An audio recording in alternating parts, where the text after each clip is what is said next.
Pour national, 13h passé de 14. Qui maison est-ce que Nicole Baké, ça nous processus aujourd'hui totalement à l'arrêt. Honorable Gisha Lokela, le président de la Fondation Prologue, papa na Teisha. Avec un grand retard, nous sommes en direct. Bon début de week-end. On a bien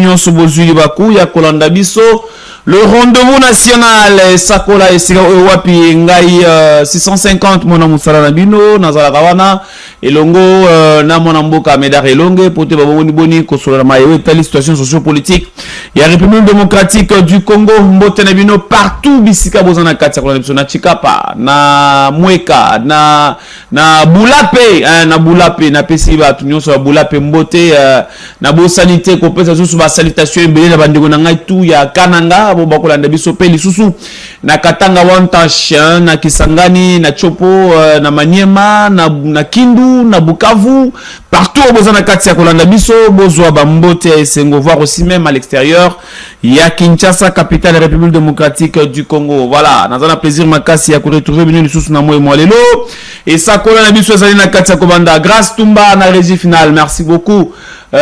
Salutations à l'équipe Nyonso et Sakola pour na engagement et dévouement au Bozalarayango pour nous servir. Baïmokili, nous sommes en direct et à Yusra Télévision pour partager bien sûr na katia kolanda pe biso lisusu na ba chaîne YouTube na biso pour continuer à partager lien pour te bande comme susu bazo pe libako ya kolanda biso. Voilà, je ne serai pas seul. Sur ce plateau, je serai accompagné de mon amboka Medare Longel, professeur Mbote, tu es bien au Malam. Mbote, mon amboka José, merci beaucoup.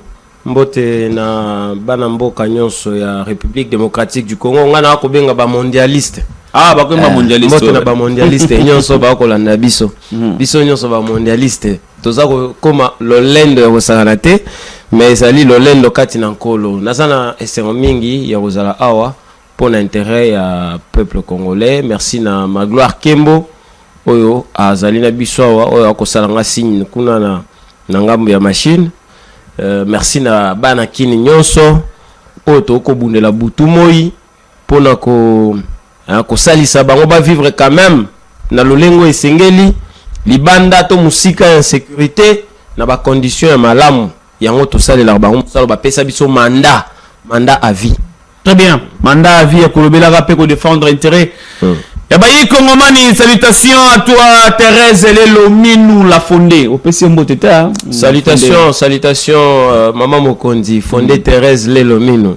Azaï Moutomi Kitsamakasi Alobi Medar. Ozobosa na Cordon Emmanuel Sekele. Ah, Cordon Emmanuel Sekele, Mbote Cordon. Medar Ozobosa na secrétaire général Rodrigue Galusenga. Ok. Secrétaire général Rodrigue Galusenga. Il y a Fondation Fachi Evolution. Très bien. Équipe Mobimba, il y a coordination nationale. Pembe Maman Mokondi, la bienheureuse Thérèse Lelo na pesi binombote.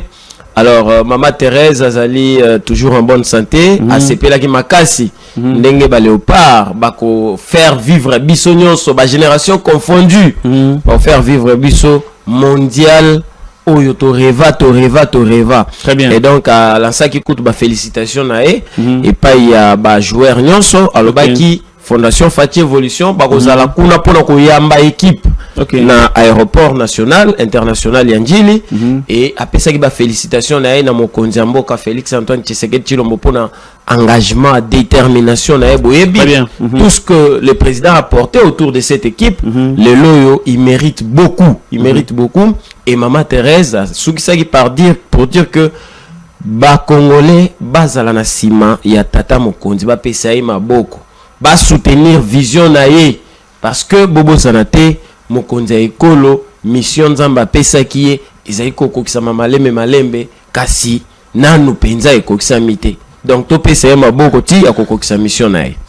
Très bien, merci beaucoup. On a une maloba makanisi ya Thérèse Lelomi, non? Vous avez fondé, oui, la fondation Fachi Evolution. Voilà, merci. Là qui peut na pesa mokonzi mokombote, azali conseiller spécial pembeni ya Maman Mokondi kasi azali pe père fondateur na nouvelle génération tshisekidiste NGT na mokuse ye babengaka ye monsieur James Kachinga liso mokonzi wana la loyauté en personne.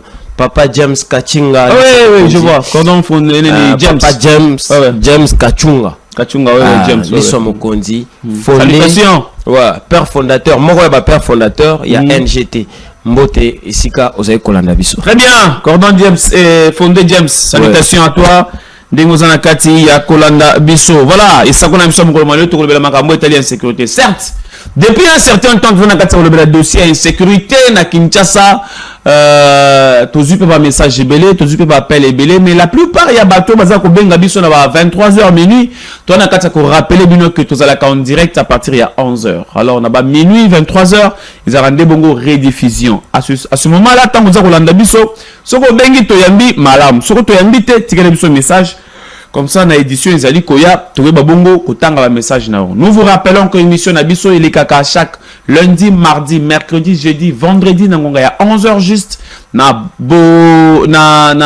Yusra télévision, est-ce que vous en avez qu'à Nabiso? Tu le rappelles na Bokoko télévision, tu le rappelles aussi na Kin Direct, ils allaient la chaîne partenaire, la chaîne où bazali Nabiso et Longo, bazali Nabiso les Sanga, bazana kacha ko accompagner et ça kola où yoka rapport na ko babongo ko élargir champ, il y a communication il y a échange. Bobo s'en appelle qu'on s'abonner. Bobo s'en appelle qu'on s'abonner na chaîne YouTube Nabiso. Pe na page Facebook Nabiso. Ils allaient à bongo karani comment nous on a tiré sa cola TV. Bokola Nabiso, bokola ba émission Nabiso nyonso oyo boza na yango bo senga. Lelo tokolo bela juste ka likamu italien insécurité. Tokozonga kaka Kinshasa mon colonie ni insécurité kosila. Kinshasa insécurité kosila mon colonie. Avec mon amboka, le professeur Médard Elongue. Mais bien avant, tout le sujet. L'autre fois que Jean-Pierre Ondekane a commis désormais le président, il y a Anamongo tout, Azalaki Bongo installé, Nicolo Utsukoleka. Tokena na régi rapidement, Tozoye Lema Oyo, Bongo Toya Kozonga Awa, avant Tokotana Mozindo, il y a émission Nabiso.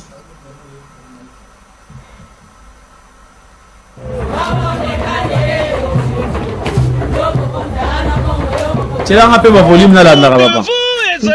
Respecté dimanche 29 mars 2026 Oyo 12h30 déjà mise en place terminée awa na kati ya grande salle ya stade Tata Raphaël bipai wapi mobange ya cérémonie ya installation officielle paix solennelle ya président national ya l'INA Ligue nationale des Anamongo en sigle no konangandi melanga que mbunda na pointe ba mama loyembo si loyembo ata konvula ya lipamboli enokaki bozwa sikoyo arrivé ya yemoko le président ya Ligue nationale ya ba Anamongo le général Jean-Pierre Ondekane oyo wapi ayambamaki avec impact ya kosakana te na se ya mvula ya lipamboli kokota elengi loyembo si loyembo.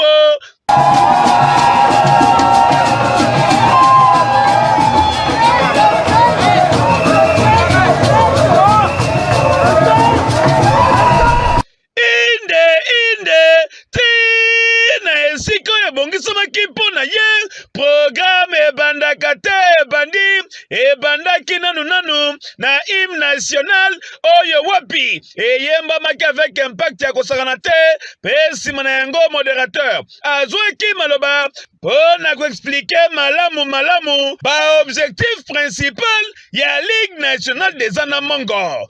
Après maloba na ye ayaki kosenga 1 minute de silence na mémoire ya ba nyonso oyo batikaki bango mikolo uti koleka ekomaki moma oyo wapi bakoka na koleka na installation officielle il y a le nouveau président national, il y a l'INA, le général Jean-Pierre Ondekane, le doyen Antoine Boloto, membre ya collège ba fondateur ya Ligue nationale des Anamongo, alekaki liboso accompagné na ba fondateur mosusu pona koyeba bongo contenir maloba kitoko pe ko inviter le général Jean-Pierre Ondekane aleka na ngwende na ye po bakoka na ko remettre ye ba symbole nyonso ya pouvoir avec impact ya kosakana te. Bisika nyonso akutambola aza kutambola lokola nkulu ya baana mongo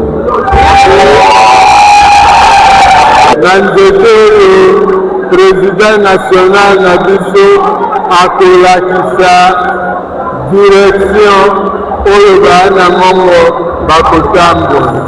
Okanisi esili tata ekomaki moma oyo wapi présidente nationale ya Ligue des femmes ya ba Anamongo Maman Cécile azwa maloba pona koyeba bongo koyebisa na le nouveau président abosana ba mama ya ba Anamongo te pe bango na tour na bango ba koyeba bongo ko accompagner ye na mission na ye avec impact ya kosakana te. Nasima, toyeki komona arrivé ya maman Georgette Faïla Ondekane, épouse ya général Ondekane oyo, ayeki ko féliciter molongani na ye avec impact ya deux fois te. Moment tant entendu, ezalaki ndabongo, prise ya parole, ya ye moko le nouveau président, et si Meliko, le général Jean-Pierre Ondekane, oyo wapi. Na maloba na ye abandaki nanu kokumisa nzambe pona opportunité kitoko oyo pe ba président fondateur oyo bayebaki moko kopona ye poete ekoka na koassumer ba fonction oyo lokola président ya l'INA. 3 axes prioritaires pendant mandat na ye abetaki ntunzu na etutu kolobela unité, solidarité pe développement abosanaki te koloba mikolo koya ekosenga nde bongo renforcement ya bakapasité ya comité pona koyeba bongo ko atteindre ba objectif ya l'INA oyo wapi esengeli ekoma lisanga moko oyo ekozalaka respecté na mikili bapaya pe awa na République démocratique du Congo. Aprofitaki ko lancer appel ya matérialisation sans faille ya intelligence Anamongo, sagesse Anamongo, génie créateur Anamongo, pe ya ba culture Anamongo pote elongo toko kona kotonga communauté ya ba valeur yoke lokoyo. Nazomi simatongo d'abord na Nzambe oyo abateli biso nyonso nde tozali awa oyo pe ayebaki mokolo ya lelo oyo pe amemi ngai na esika oyo tsengai ya mibale nazokisi matondo na bamembre nyonso ya bafondateur oyo bazwaki mokano ya kozwa décision ya kotia ngai na esika nazali kolobi biso nyonso ke bokonzi eutaka epai ya Nzambe. Lelo soki tosuccéder président okito ezali Nzambe ye moko moto adeside bongo. Nalingaki nayebisa bino tout simplement bana mongo tozala liboke moko totala direction moko totambola lolenge moko pote communauté na biso ezala respecté pe elinga makati na mboka na biso. Noko! Musique folklorique ebetaka te ebeti yoka kokina yoka esengo na mitema ya ba anamongo tu oyo bazalaki awa komona le nouveau président kozwa ngwende na ye pona kokumbela bango avec impact ya kosala te esengo ezalaki total na ndenge ya defwa te kolia komela ezalaki rendez-vous esika oyo wapi ba anamongo tu balobi d'accord na pouvoir ya le général Jean-Pierre Ondekane oyo wapi azali koya na makambo ya sika pona ba anamongo nyoso ha moka koswa ezalaki nde bongo maloba oyo ezalaki kobima na minoko ya ba anamongo tu oyo bazalaki awa pona pouvoir ya général Jean-Pierre Ondekane.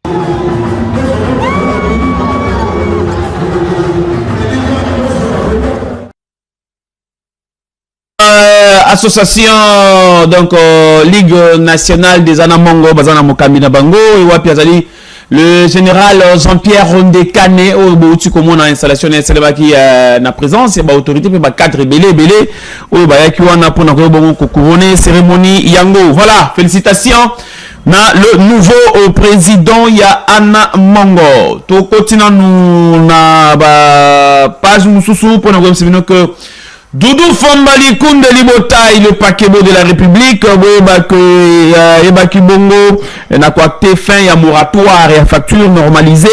Owapi Zalaki et Bimaki Bongo na Moussal na séance de travail Moko Owapi Ebaki Bongo na co-présidé le 31 mars 2026 et Oyo na Fédération des entreprises du Congo FEC na Moko c'est présence remarquable à directeur général et à DGI pour expert et à cabinet. Initialement entrée en vigueur déjà le 1er décembre 2025, réforme na Oetani facture normalisée et bénéficiaire qui na moratoire Moko sollicité na bandeko ya FEC prêté bon on a ko permettre na ba entreprise bon on a ko s'adapter na on a lombango kasi ko banda avant-hier le 1er hein, déjà le 1er avril 2026 ba entreprise nyoso bazali désormais tenu ya ko mettre exclusivement ba facture normalisée na mosala. Donc par conséquent ba TVA et Zali, comment on a écrit ici,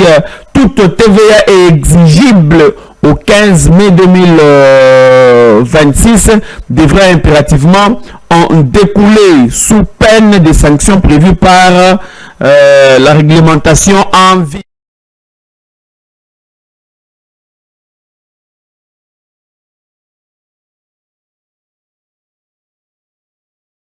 Ba facture normalisée au wapi batikela ki moi tant moko boina ba entreprise peut boka na ko s'adapter na yango na lombango. Bravo na le paquebo de la République Doudou Fambali Kounde Libotaï pour na volonté wazali na kati ya kotia na mosala pour na ko bongo ko répondre na appel ya chef de l'État Félix Antoine Tshisekedi Tshilombo ya koluka komo na finance République démocratique du Congo ko vanda na stabilité nyonso. De l'autre côté rendez-vous zali c'est moko date zali c'est moko et si qu'ils allaient au BC Moko. C'est le 25 avril 2026. Oyo, pour na kokutana na stade Vélodrome ya Kintambo pour na meeting moko ya munene avec Poutine congolais, le prince Mokendi Punga oyo wapi azali président ya Congo Conscience ASBL. Voilà.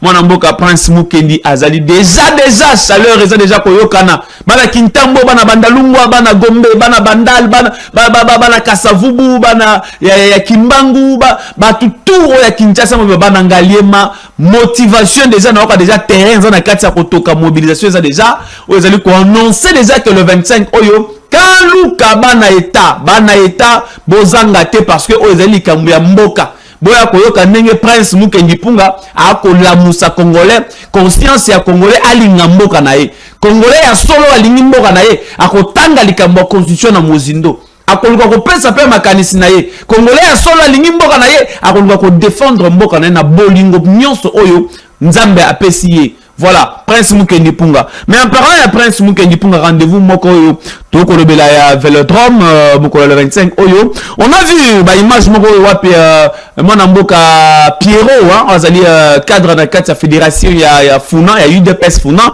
a réuni ça qui quand même ba membre il y a eu de pèse founa na ici quand on a occasion et ben on peut lancer message il y a sensibilisation pour une activité il y a le 25 avril donc bah membre nous il y a eu de pèse founa bah c'est déjà d'accord bah qui très d'accord bah ndima qui déjà que le 25 bah vous allez dans stade Vélodrome pour nous sensibiliser pour un message de sensibilisation il y a Prince Mukendi Ponga tout le monde dans une vidéo bon moteur Kozonga sur ce plateau journée il y a les 25 oyo biso nyonso tobiangami na Asbel Congo Conscience dirigé par ndeko Prince Mukendi boyebi ndenge tomobilizaki cette fois-ci tozali kobenga bino bosala x3 oyo bosala na Inca le 25 avril ya mois tokoti.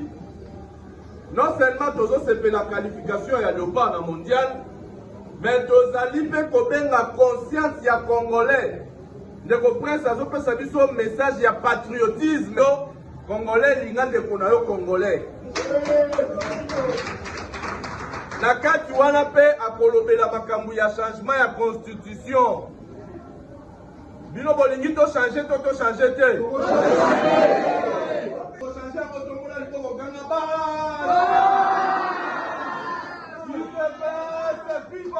Viva Tshisekedi, héros national, père de la démocratie, en République démocratique du Congo, Félix Tshisekedi, chef de l'État, maintenant,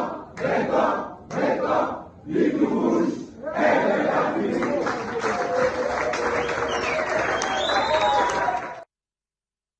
beaucoup wana aussi kolanda mwana mboka Piro oyo wapi a sensibiliser quand même batu pona o etali meeting ya congolais lingamboka na yo oyo koyeba bongo na ko se tenir na stade Vélodrome ya Kintambo mokolo ya le 25 avril 2025 oyo 2026 oyo voilà. Victor Léopard, République démocratique du Congo. Jean-Paul Kapongo Kadiobo, le directeur général ya Saimapé a ebaki bongo na ko lancer message na ya félicitations na Léopard République démocratique du Congo. Affiche moko zali wana voilà félicitations pour la qualification 52 ans après. Les alignes de bongo message Jean-Paul Kapongo le directeur général ya Saimapé a eu bongo na ko lancer na Léopard République démocratique du Congo oyo basali fierté. Il y a qu'on défendre Kitaeko le Congo, le drapeau ya RDC qu'on flottait sur le plan mondial. Jean-Paul Kapongo a tombeli succès malamu a tombeli parcours ya malamu a tombeli mondial ya malamu na ba 20 Léopard na biso oyo wapi ba défendre quand même honneur et puis à féliciter chef de l'État hein, Jean-Paul Kapongo a passé un message de félicitations na ebele na mokonzi mboka chef de l'État président de la République Félix Antoine Tshisekedi Tshilombo na engagement ferme na ye ya koyeba bongo ko accompagner Léopard ya République démocratique du Congo na victoire oyo totika na dossier ba Léopard pona ko yebisa binote ministre délégué na défense aux na charge ya ba ancien combattant na maboko na ye justement après victoire ba Léopard amona kinda ko na ko zala envahi na ba dépendant ya ba homme en uniforme wapi ba ko célébrer et longo na victoire ba Léopard Eliezer Tambwe Mposhi ndako na ye boza komona wana bato batondela ke libele libanda pour nous célébrer quand même victoire il y a Léopard République démocratique du Congo et puis à l'occasion mon amboka Eliezer Tambwe ayba pe bongo ko yebisa na ba dépendant il y a homme en uniforme que va continuer kozala derrière le chef de l'État va continuer ko soutenir mokonzi mboka parce que détermination engagement ya mokonzi mboka o azali nango ya ko améliorer makambu ebele ya mboka na ba secteur nyonso lelo ba foyer ba soda ba komi ko vivre quand même na ndenge longo bani ba salaire ba soda ezala ki augmenter les lots moni pe lisusu mokonzi mboka sali effort ba Léopard na biso ba se qualifier na mondial donc Eliezer Tambwe a solola ki na ba dépendant ya ba homme en uniforme pour être ba ko kana continuer ko sambela makasi pona Félix Antoine Tshisekedi Tshilombo azana kati ko pesa ba victoire ya lolenge na lolenge awa na République démocratique du Congo. Pour finir, na ba limana biso, to annonça kibino yangoko rentrée ya conseil économique et social aux qui prévu le 1er avril suite il y a férié aux qui bongo décrété sima victoire à Léopard, qualification à Léopard. rentré hier. C'était le 2 avril, qu'on a un conseil économique et social.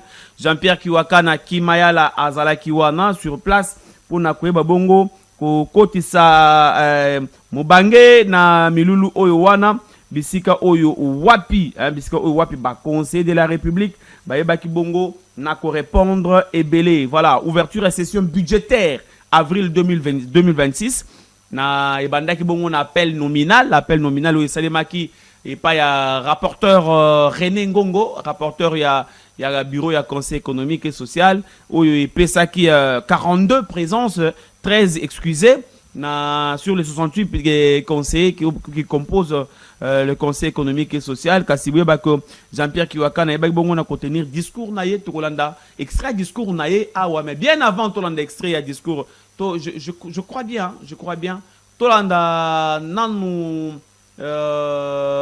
biso nanu interview condensé na lingala ya mwana mboka René Ngongo oyo azali rapporteur ya conseil ya bureau ya conseil économique et social. Bon to ya kozonga to kozo moins temps ya koyoka discours ya Jean-Pierre Kiwakana bongo to ko analyser yango wana ndeko Médard pour to quand même maenini oyo alobelaki to tshele biso no condensé interview ya rapporteur René Ngongo.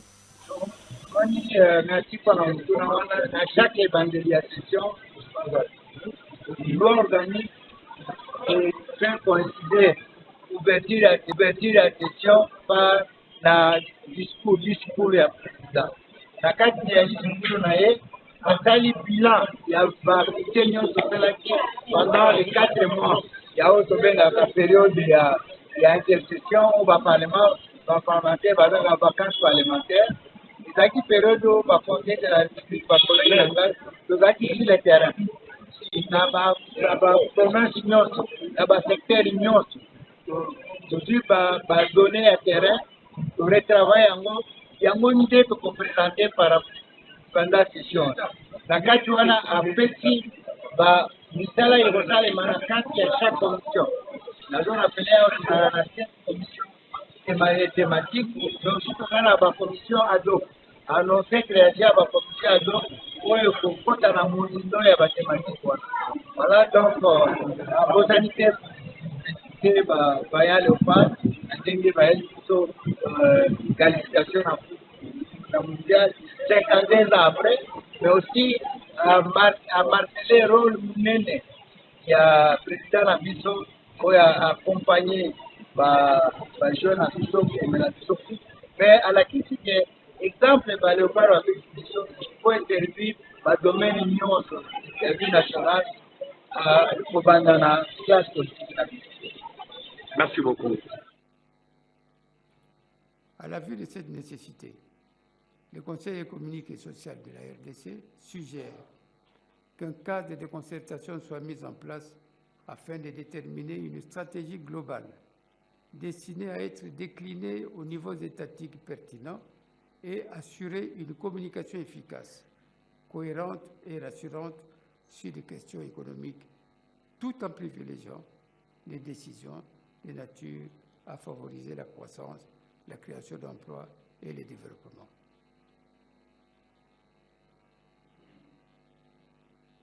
Voilà, chers collègues, une fois n'est pas coutume, nous nous sommes attardés longuement sur cet aspect économique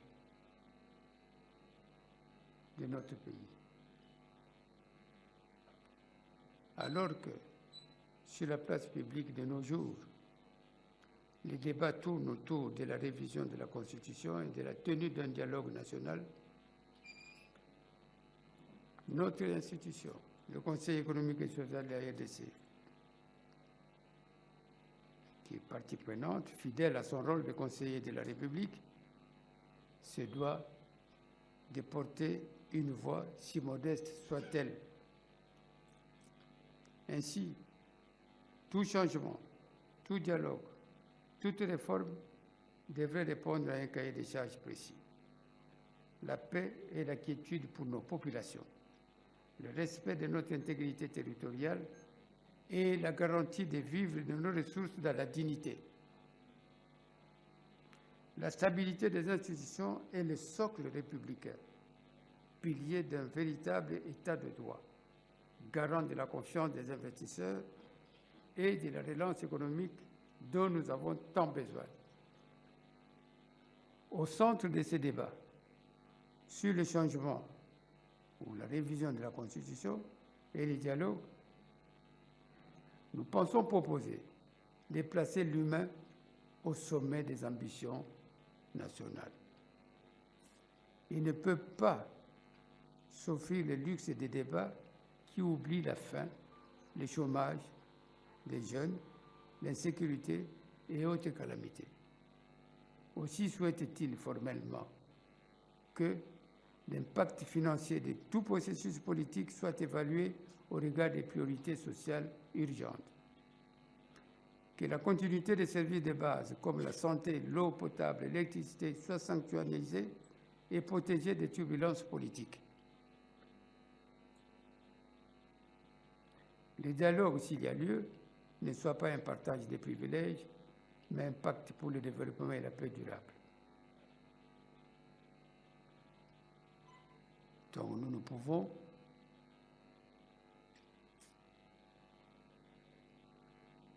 nous distraire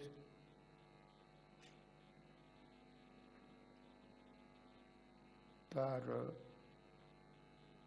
des comportements qui ne poursuivent que des intérêts individuels. Et nous l'avions dit déjà que pour nous, ça ne peut en aucun cas être un tabou. Dans nos précédentes adresses, nous l'avions dit. Et nous restons constants avec nous-mêmes. Voilà, chers collègues, ces deux sujets étant liés à l'avenir de notre nation, c'est-à-dire la guerre au Moyen-Orient et la révision ou le changement de la Constitution, selon le cas, nécessitent une analyse approfondie de la part des acteurs politiques. Le Conseil économique et social de la RDC, après analyse de la situation, suggère que tout soit mis en œuvre pour que la politique congolaise telle qu'elle pratique aujourd'hui cesse d'être l'obstacle majeur à l'épanouissement et au bien-être des Congolais.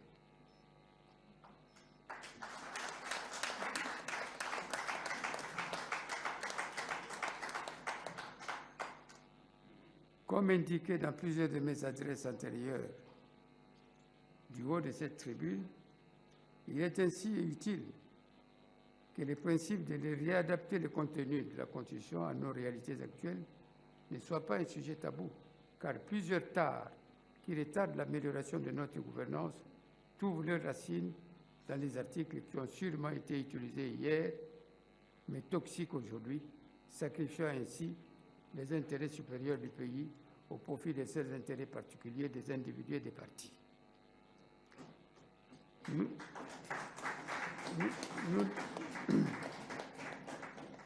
Nous devons donc rechercher plus d'efficacité dans l'action, tout en protégeant les citoyens de toute tentation de dérives autocratiques néfastes. Dans notre approche, la Constitution ne peut se concevoir par rapport à un individu ou à des intérêts particuliers. Les retours d'expérience sur les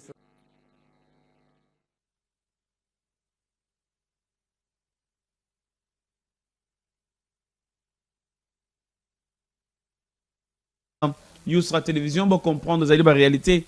Il y a Mamba Courant à Kinshasa, Kassiwana, Bouti Kolanda, Izala Kinde Bongo, rentrée, il y a ouverture, il y a session, il y a avril 2026, session, ils sont purement budgétaire, qu'on a un conseil économique et social, c'est qui bino que Manamboka Jean-Pierre Kiwakana Kimaela, Aïbaki Bongo na ko tenir discours na mais abeta ki pentunzu ne tout na makambo etali révision topé changement à constitution. Bon uti koyoka makambo ebele. Na soki là n'est pas invité na ngai.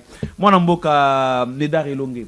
Toti Kolanda Jean-Pierre Kiwakana Kimaela o wapi na exposé na hier na mokolo na occasion ouverture il y a session avril. Bo etali changement, topé modification, constitution. Je retiens quelque chose dans le Minakata, tout changement doit répondre à un cahier des charges. Comment on a sentir engagement et expression il y a il y a conseil économique et social aux alliés moko ba institution na carte république. Bien, merci mon amboka José. Moi je pense que na CP là qui koyoka d'abord institution wana ezo maloba ezo maloba par rapport à la question ils ont divisé le peuple congolais. Mais ce qu'on l'a dit au monde que institution wana ndenge baloba geza institution ba sage ba mimonisi penza sage ba lakisi penza que bazali ni pour ni contre balingi ko garder neutralité moko boye pour na ko garder équilibre na mboka et puis na ba institution. Oui, effectivement, le président sage qu'il est a raison parce que motoroyo ko la te la muki ohe na proposition il y a changement à la constitution parce que yo ba intérêt égoïste na yo est primé sur ba intérêt populaire. Voilà pourquoi ndeko ou bien président Jean-Pierre Kiwaka na moniciété et sengele zala na cahier des charges moko ezali crédible. Cahier des charges moko ezali bien établi. Tout à fait. Oyo moto bato bakoya na makanisi wana bakolakisa ke to sepeli changement ya constitution et salement pona boy. Justement. Mais esengele zala pour les biens du peuple. Voilà, yango balobi ezala na centre penza ya intérêt ya population. Exactement. C'est pourquoi je dis je leur félicite d'abord, je félicite le président Jean-Pierre Kiwaka pour la sagesse parce que c'est une question épineuse. Mais à souligner que c'est pas un tabou. Non, ce n'est pas un tabou. Très bien. Et ça, je suis d'accord avec lui. Quand il dit que le changement de la Constitution, oui, ce n'est pas un tabou. Le changement de la Constitution peut intervenir dans le moment nyonso, mais à une seule condition, et c'est que les ala n'a intérêt suprême. Très bien. Le peuple est souverain. Et donc, nous sommes vraiment d'accord avec lui. Il s'est montré très sage, très équilibré pour la question. Et je pense que tant que vendre la institution, bakobimisa makanisi malamu, bakobimisa position, ça intérêt et ça développement et la République démocratique du Congo. Très bien, et surtout qu'à souligner que Bango Bazakotik est toujours fidèle dans le rôle na Bango ya conseiller de la République. Bakobimisa ka ba vie o wa pesengeli ba proposer na ba institution. Exact. Surtout na ba ka loko la o ya ba changement ba constitution. Bien évidemment, parce que Tobo Sanate, mais institution économique et sociale. La question, non, c'est une institution économique. Or, et à la révision, et à la changement, et qu'on sait la paix économique parce que ça va demander des moyens colossaux. Alors, Bango, en tant qu'institution économique et financière, bako étudier côté wana, en tant que politique aussi, bako étudier. Est-ce que importance, est-ce que intérêt à peuple est au centre ou pas? Et ce qui intérêt il y a peuple congolais au centre était bango ndenge na ebeli bango na indépendance na bango bakolakisa que pour na sikoyo to moni intérêt était. Mais ce qui intérêt à peuple ezali alors il y a pas de tabou bako ebisa mokonzi mboka to gouvernement parle que vraiment il est temps vu ça, vu ceci Bossala et loko yozala pour l'intérêt à peuple. Il n'y a pas de problème. La constitution, elle a été écrite par les Congolais, par les humains que nous sommes. Et donc, ce qui est constitution au wana, ils ont bal analyse sous na ba réalité na okela gi penda lo baki. Tout à fait. Ce qui ont bal analyse na ba réalité, c'est quelque changeant parce que ce n'est pas un tabou. Oui, ce qui est au bal analyse sous na ba réalité, il y a mboka na biso République démocratique du Congo alors il s'engage qu'on change, on adapter constitution n'a pas réalité. Il a encore souligné un élément lui qui est dossier cause à l'obstacle majeur dans le développement il y a une institution en mboka dossier changement de constitution. Bien évidemment. L'obstacle majeur bien évidemment. Constitution changement ou pas, révision ou pas et qu'on jamais cause à l'obstacle. Très bien. Parce que tu na mboka non parce qu'on pense changement à la constitution, on ne construit plus les routes. Parce que toujours la constitution va changer, aller to buka. Biloko eza déjà na mboka au batonga. Non. Donc, ba congolais, ba politique, batikala au centre, batikala équilibré. Voilà. Ba solo là. Très bien. Pour l'intérêt ya écolo. Non, qui est pas tombola qui likamba dialogue. Voilà. Dialogue et sengele salema. Ba vanda, ba yokana. To changer te. Très bien. To changer te pour nanini, to changer pour nanini. bango ba politique ba trouver elo ils en malade. Très bien, félicitations et puis bravo na Jean-Pierre Kiwakana Kimaela pour la partie discours qui vraiment na pertinence ya makasi. Tu continues à sujet na biso medarelo. Kinshasa insécurité aussi dans mon colonie. Finalement, mon colonie Kinshasa est vendre na kimena insécurité. Analyse na yozali boni par rapport à la situation ba kanyos. Je pense que sujet au bandaki ngo depuis mon coloana. Exact. Qu'est-ce qui se passe? En tout cas, mon mboka, merci. Merci. Na PCP, merci. Na bande comme ba kolanda biso, batuni kututango courant kei batuni. Mais qu'est-ce qui ne va pas? Il s'agit de PDG Audrey Mayala. Audrey Mayala, PDG. Et l'on a patroni Moudiandambu. Ok. Bangonde ba Holanda biso. Comme là message voilà. La DGC, ba comme la biso. Merci Nabino pour la fidélité. Alors, Makambo est telle insécurité mon mboka.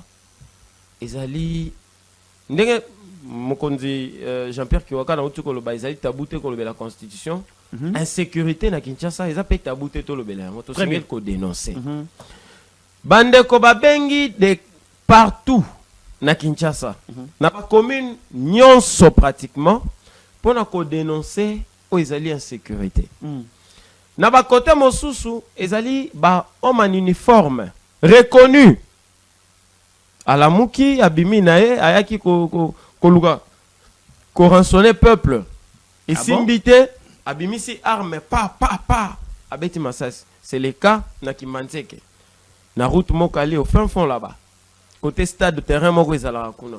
Ils nous ont appelé pour dénoncer. Ils nous ont même écrit des messages. Na lingaki totanga yango mais tout le monde qui soki totangi yango tant mususu ba mo ezalaki utiliser. Trop fort, voilà. Trop fort. Voilà pourquoi je porte la voix de la population de ces coins-là. Balobi kuna ezali que soki ozali jeune, ozali osepeli kotika suki belé, ezali infraction. Infraction ezali pona nini to ebité. Balobi bango kuna 20h ezali lokola minuit. 20h. 20h ezali lokola minuit. Balala mbala moko na bandako soko ozali nanu te. Côté au Koutani 20h eza minuit na bango. Eza minuit. Voilà na Kimbanzeke. Na Kimbanzeke awa. Route Mokali prolongement nango na boseni sous comment on appelle ce côté là. Balobi kuna 20h soke kokeli yo libanda la kuna. Insécurité lokola nde likambo mosusu. Mais là, nde na ko bimisa question retourna où se trouve ba policier? Est-ce que ba policier bazala raté?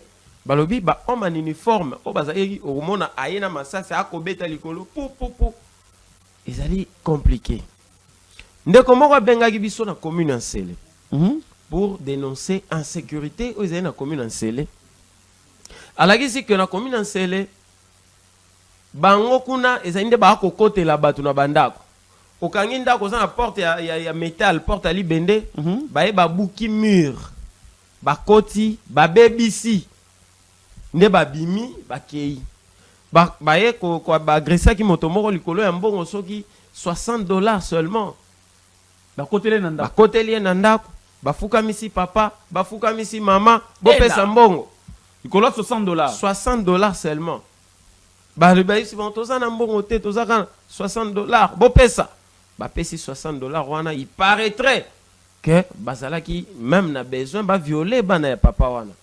Ça se passe à Kinshasa, s'il vous plaît. Ce qui est kozonga, bande comment ba benga biso na limité na Kingabwa. Balobi, ça ne va pas. Ça ne va pas na Kingabwa. Bazali ko souffrir na ndenge ya kosakanate insécurité insécurité. Maintenant, lorsque to kotala insécurité ndenge kozala ezali et comme lokola lipa batia mwamba na Kisasa côté oyoke na Delvaux ba braqué na 12h okei na Kapela ba braqué ba bomi pendant la journée otamboli ki je pense que ba photo ya ba toi ba braqué na Delvaux ezali kuna mwana mboko la ba photo na ils ont tambola pe na ba réseaux sociaux mais le problème c'est que ba photo etambolaka o ba bomaka moto na quartier awa na Kalamu ba photo est circulaki maintenant ba photo est circulaki ba kangaki bango non est-ce que ba kangaki bango non. Est-ce que Basambisi Bango Bato Bango soki bakangi bango c'était un procès public. Qui n'ont soit comme on a que bakangi bango. Non, batikali ko kanga bango te malheureusement ba Congolais ba comme ko sala ba buzz na ba réseaux sociaux, ba monter ba image avec intelligence artificielle pour nous faire croire na bato. To éviter so ezaka bango moko ba auteur ba crime wana nde ba komi même ba spécialiste. Ba comme ba spécialiste ya IA ba komi kolinga ko endormir bato. To éviter. Bango yo ba bilingo yango no ba na ba réseaux sociaux. Voilà, neti oyo bon, neti ça. Ezali moto moko ya bato yo balobi azalaki na kalamo. Na ku wana ya Delvaux. Na ku ya Delvaux. Bato ba ibagi na Delvaux. Donc vous voyez dans un pays où bato bako opérer na 14 heures, na 12 heures. Ce qui moto na arme na 12 heures, a braqué, a kei. Ce qui siko moto wana zongi na 1 heure. Et vous andez. C'est wana ndeko bomat. Parce que na 12 heures bakangi été. Na 12 heures a beti masasi, a botoli mosolo a kei. Boni siko na minuit.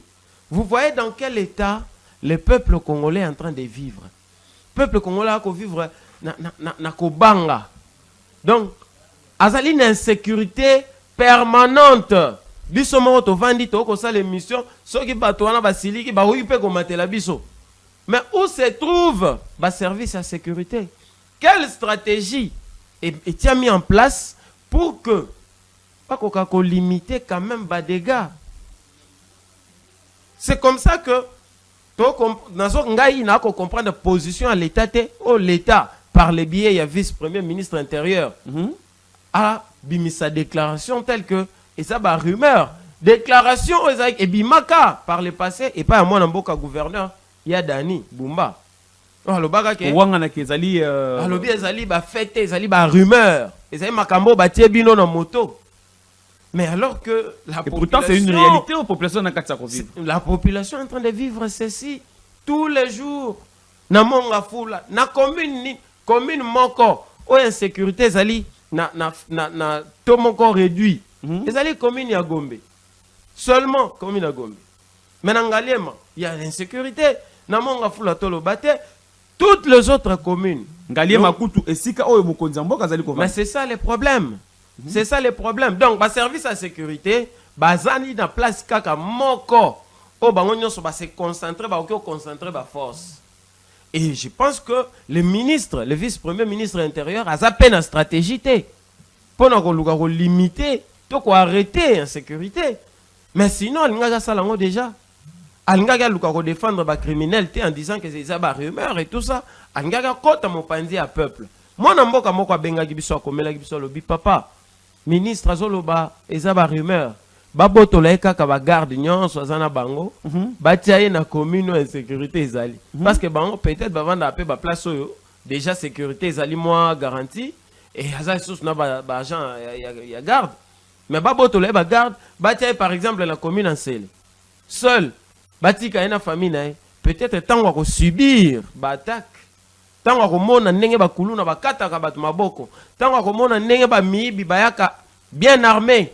Tango komona ba ko braquer, ba ko braquer yemo mosolo azui na l'état. Ndako ebake effectivement population ba ko souffrir. Est-ce que vous pensez que ministre le la VPM intérieur azana ba service o ezali capable de copier ba information na te ba élément sur terrain côté de ce qui est réellement insécurité ezali? Mais est-ce que bazali ba sala ra mosala? Na babar nyonso eza na ville ya Kinshasa ba service bagenda ovanda na babar olea kende ko travailler batindi na terrain ya yezanini avani na bar abandi komela masanga na terrasse ameli masanga papa tina pokwa azongi aopesa rapport nini. Ils ne sont pas dans nos quartiers bayakate et pourtant question tuningai ministre azana ba service nyonso wana ba service nyonso compétent ezali mais isala kande mosalate et ça ka mosalate peut-être parce que ba monera déjà exemple ya mabe na moto c'est-à-dire na ministre tant mosusu ba futa malamu te tant mosusu bazaka kande conscienté. Voilà pourquoi le 25 décembre activité ya président Prince Mukende est très important et kozwa na ba ministre na ba service ba agent service. Bagent service oyebi mosala osala. Tango ozo mosala ko sala malamu te. Mais yo ozo ko se trouver normal, baza ko futa yo, ozo continuer vie normale, c'est compliqué. Mais la faute revient au ministre. C'est lui qui doit sanctionner. c'est lui qui doit insuffler la vision. Mais malheureusement, tala la police na biso mona mboka José. Soko tali la police sur 100%, ceux qui tozana 100 policiers. Okoyi kokuta 40 policiers baza déjà vieillis. Âge. Okoyi kokuta 20 policiers. O bazali vieilli na âge te, mais na bazododo bimela mela. Nzoto comment déjà fait baza affaibli. Mais parenthèse, nous avons dit que Koya ya mwana mboka Israël Kantou, le kola commandant à Kinshasa. Tout le monde a initié une politique de rapprochement de la population. Quand on est sur le terrain, il y a des gens qui se comporter. Mais tu vois que Alembi ou bien Alembi Alembi déjà lui le général Israël a fait ça qui bat espoir mingi. Bah Congolais bah c'est lui qui vient relever la police. Mais c'était pour 2 semaines seulement, pratiquement après prise à fonction. Et puis il est perdu comme ça. Abungi. Makambo c'est insécurité. Nga na habité. Général Angwa Lobarate. Na yoki non pe message na été. À Lobarate, donc il est toujours au bureau. Il est trop pris. Qu'est-ce qui ne va pas te habiter? Na loba ki ango pe na akoloba. Papa Israël Kantou. Ba baby sio. Ceux qui ba baby sio Luka. Assemble la pas pasteur de la foi. Attends, sous délivrance. Pendant nini général, oyaki malamu, mais 2 semaines, 3 semaines après, au bungi, au baby. Insécurité, ça dit, oh, ça la ta déclaration mon côté. Même pas une descente sur place. Pendant que t'as là, qu'est-ce qu'il faut faire? Qu'est-ce qu'il faut faire? Au Koiko matin na DGC na Delvo pour voir. Place ni Brakaki, comment ils ont fait? Batu basate, une position zandengeni, basalaki ndengenini. Malheureusement pour nous. Donc moi je pense que les généraux, le commissaire provincial ya Kinshasa, Azali peut-être faible, peut-être fatigué. C'est pas seulement qu'il est faible, mais il est fatigué. Non, même à ta question, vous allez fatiguer. Moi, je crois et je réfléchis que hypothèse où tu peux soulever Awa, il y a qualité à la police. Qualité à police. Mais il y a couture dans la carte au Musala. Ils ont répondre à devoir parce que Kinshasa c'est mboka oyo et ba crime à tout moment. Kinshasa sali munene sengeli personne sengeli homme en uniforme ya makasi. J'ai dit ça dans une de mes vidéos que ba policier d'abord yazali patron ya police à Kinshasa. Est-ce qu'il y a eu effectif na ya pas policier? Ce qui d'ailleurs je doute fort que même vice-premier ministre intérieur a habité à combien de policiers na Congo. Boni sigoyo chargé à Kinshasa. Na limité a yebi. Mais ce que yebi, makambo biso to koloba, akoy ko zo biso lokwa ba conseiller na. Nous avons palpé du doigt. Tozana expérience to yebi nyonso, to yebi ko eza dans kati ya police.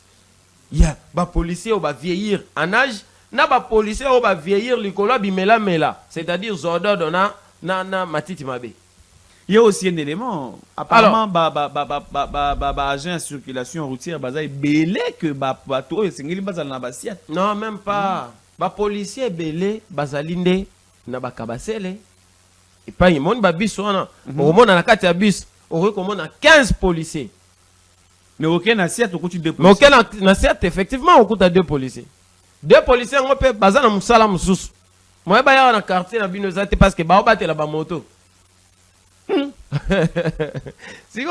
À ces policiers là, on sait à Mingité.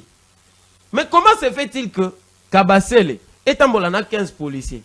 Na yoka que Kabasele a conversé 500 000 francs par jour. Mais il y a combien de Kabasele dans la ville à Kinshasa? Non, rectifiez ma Ramozo le bana. 500 000 francs par jour? Oui. Na yoka que Kabasele a conversé 500 000. Na yebite na soko landele verse kayango wapi. Mais lorsque papa nangai yo yebite ke na Kinshasa wa bakabasele wana izako seme pagaille ya kosangana te. Bakabasele wana soki yeka kaboye. Mieux voit kota kabasele wana kota sens contraire. Mais na sens contraire wana soka kangi mutu. Yemoko a taxé déjà ba 500 000 wana. Parce que, rappelez-vous, ils sont au nombre de 15 dans le bus. Bango soki va reverser 500 000. Il faut pas ça combien?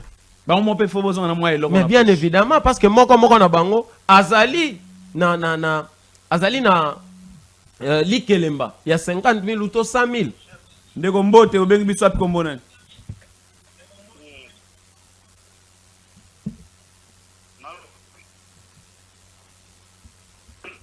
Zala musika na écran tout le un peu rapidement.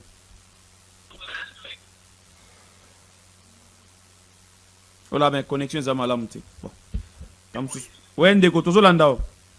Pona ngai ndende tozolo bwana zama. Yali boss saka laki na bijila.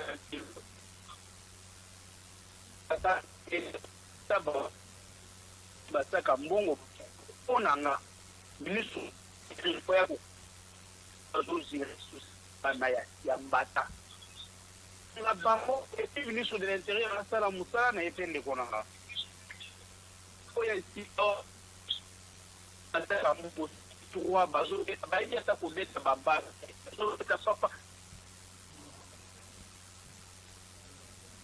De l'État Zoleka. Ce qu'on est criminel, même bâté, ça peut même. Les Konangai. Azan a raison, ma Kamwazoloba. Les losos du problème auquel l'association si l'association a recoupé la police, moi quoi vous savez pour tout que les boys faut un outil quand même il dit ça là les ambo il faut peuple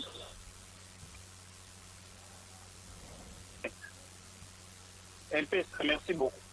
Merci beaucoup, bien que connexion allait un peu moins matata, mais tu quand même des causes à quatre pour plaider à Zako le Belkambo ou tu le bas au Manambo Kameda, à l'objet que Bakabase des bâtons, n'a pas policier, mais n'a pas souciette, ou le coup de policier, moi, à quoi y a intervention, parce que sur le longue, à côté, à poste vide. Tracasserie, ma casse, c'est pas Bakabase, Léwana. Parce que, n'a l'obiawa, basa au nombre de 15, il doit se faire beaucoup d'argent pour que Bakabola, Bazwandambu, Bakobak no foot à la maquille, Mbanabango, il y a 100 000. Bazwa ndambu bamema na libota na bango mbongo masumu et bazwa ndambu basomba mwa bilamba pona ba famille. Alors population bakomi ko vivre na kobanga soki ba moni kaka bus ya Kabasele. Oh, à la place il y a que bus ya Kabasele na ba policier on a ba ya ko apporter secours na population non population bakomi de kobanga. Pourquoi? Parce que soki bazui yo e mata e kita 500 000. Mais na journée moko, ils peuvent comme ça, kokanga mituka ata 30. Yango bango ba kokanga ba moto, beta cop ba de tasaka bango kana ba Kabasele. On ne comprend plus rien. Comment tika la vie, population faut vivre en insécurité. Na kobosa na teke na mboko ezape na système ya cop. Moto aza affecté na souciate, mais le quoi yebani na colonel moko, akobenga mon colonel. Kabasele à se retrouver dans Kabasele. Mais il faut voir comment va circuler. Il faut voir. Et donc ça montre que notre pays, ils en ont un défaut. Il y a des dirigeants. Des dirigeants, bazali koebate ko remettre de l'ordre na kati ya service na bango. Je prends l'exemple du général Israël Kantou. Mais général Ayebi, est-ce qu'Ayebi comment est-ce que la police à Kinshasa fonctionne? Est-ce qu'il y a mais depuis tout ce temps, depuis Azawana, on espère bien que assez à maîtriser déjà rouage. Il y a la police qui a fonctionné, oui. Non, moi je pense que à maîtriser la noté. Parce que si on a maîtrisé normalement, à le programme, il y a recyclage, il y a des policiers. Quel est ce policier? Oh, les lois vraiment, na 100% de policiers. C'est peut-être 10 policiers. Oh, Bayebi, c'est quoi un policier? Non, mais tous on a l'école de formation à policier, non? Mais est-ce que le général Kanya Mazala qui est directeur général. Est-ce que les policiers ont été formés? Non. Non, les policiers ont été formés dans l'école de formation, ils ont vraiment réduit. Ils ont réduit. Les policiers ont été lobby, mode de recrutement, il faut changer. Donc, quand vous avez un José, les policiers ils ont échoué en tant que cordonnier. Ils ont commis policier. Très bien.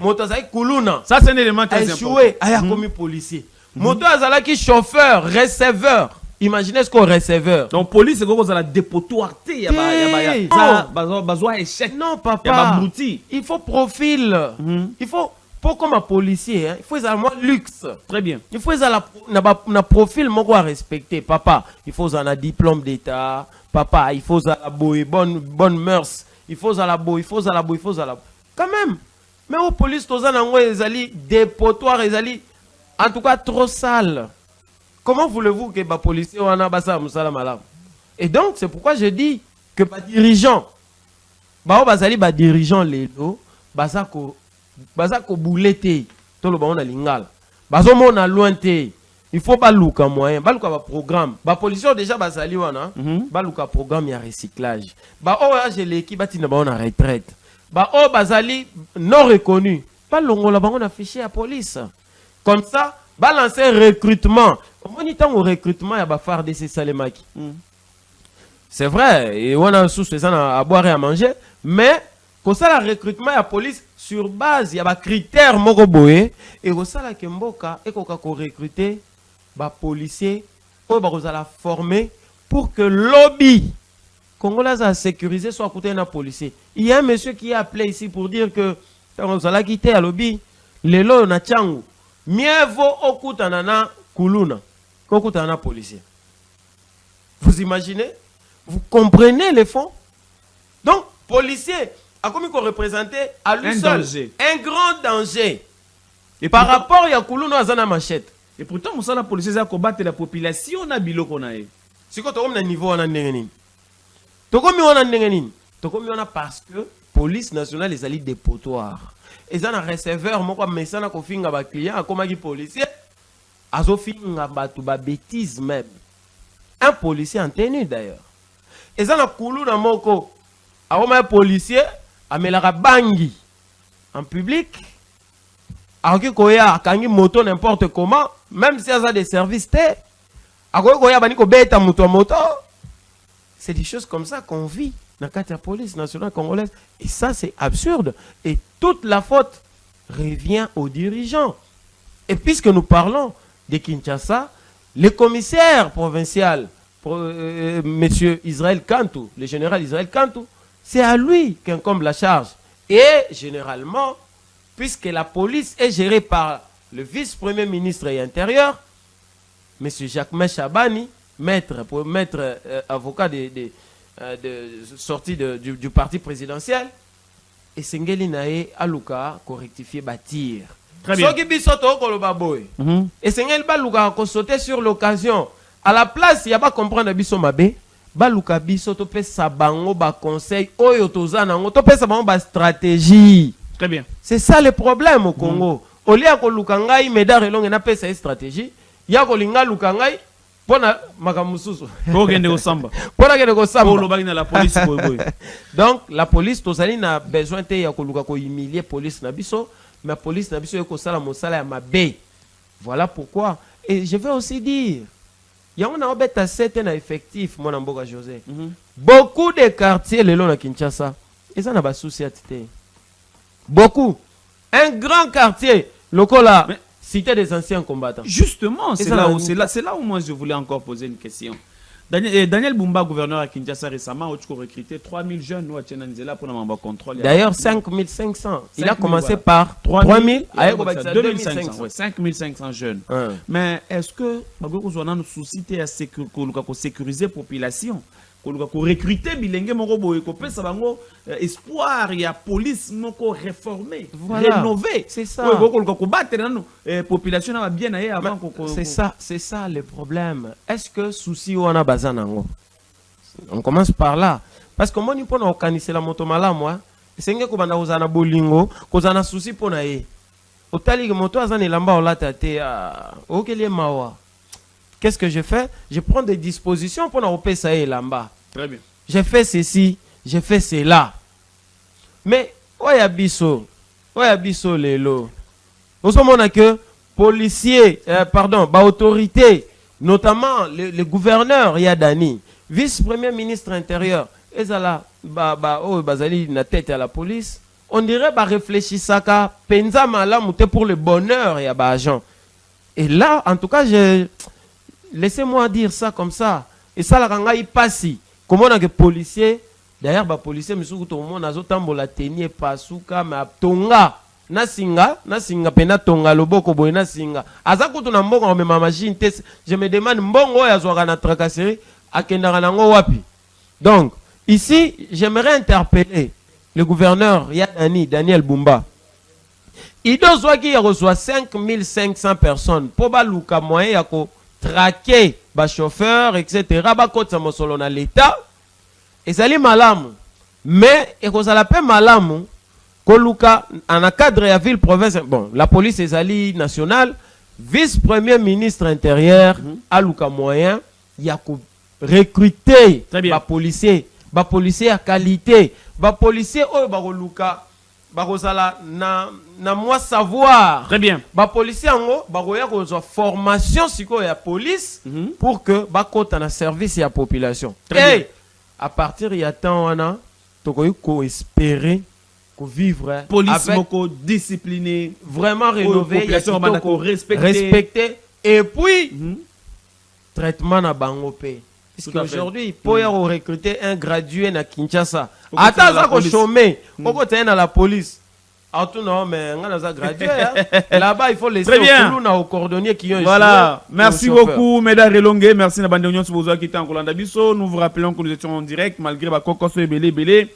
To comme presque na suka mais na lina le bela moi muke na pesa message moko na mon général Israël Kantou.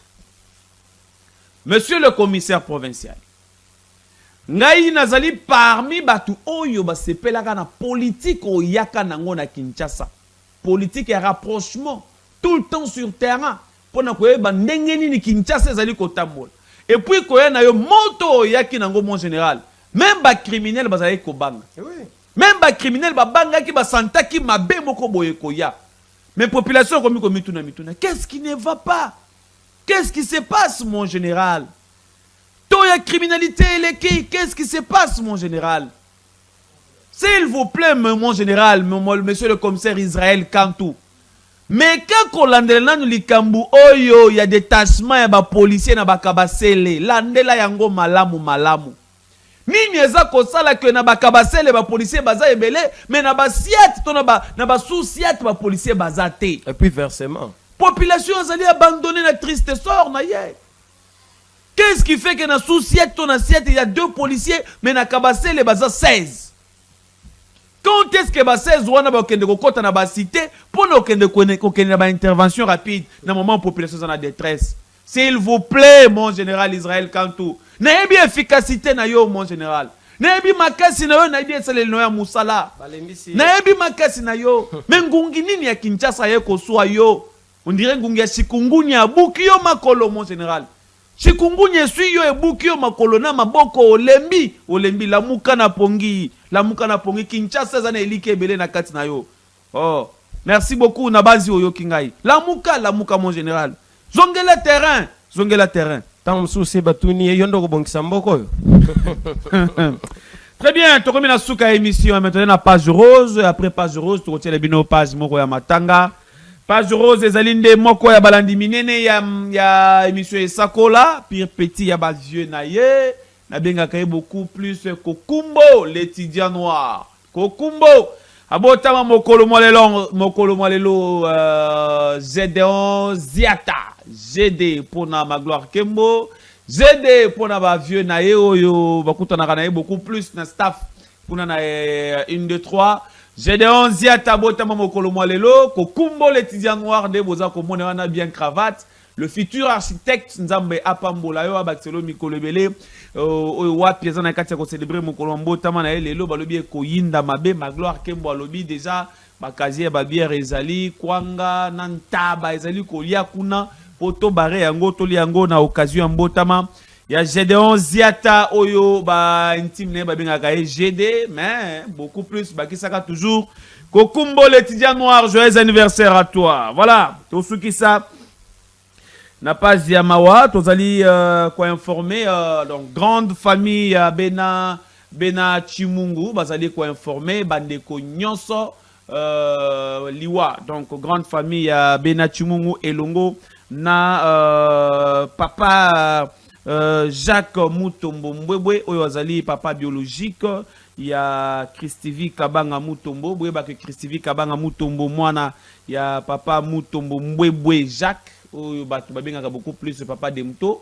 Christivi Kabanga atila ikotika mokili ya bankoko mokolo mwa lobi tikete molimo na ye kokana kopema na kimia. Christivi Kabanga Mutombo mwana ya Mutombo Mbwebwe Jacques kufaki on sima malade moko ya tango mokuse boye malade matanga ezali nanu observé en attendant na avenue Befale numéro 66 croisement Chaba na commune ya Kasavubu na quartier Katanga pona ba nyonso oyo bayebaki o bayebi papa de Muto oyo bayebi grande famille ya Benachimungu grande famille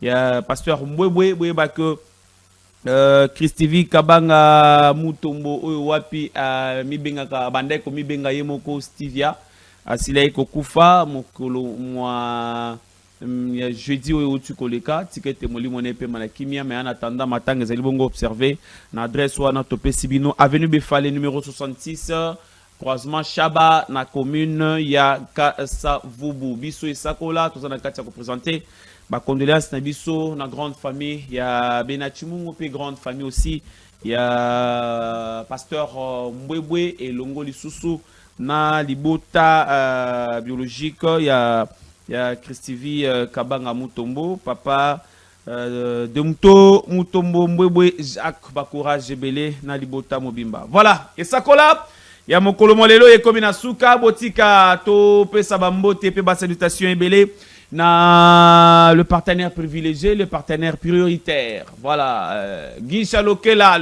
l'honorable, Mbote Bisiko Zali Okutana, Papa Nateisha, et ça qu'on les a continuer toujours. Nganabino, rendez-vous déjà Mokolomo lundi, Nangongaya 11h. Merci beaucoup, ciao. Okuta ba jeune bazana ba telemi, bazo memo na Mukongo, fallait futa 1000 francs. Pour national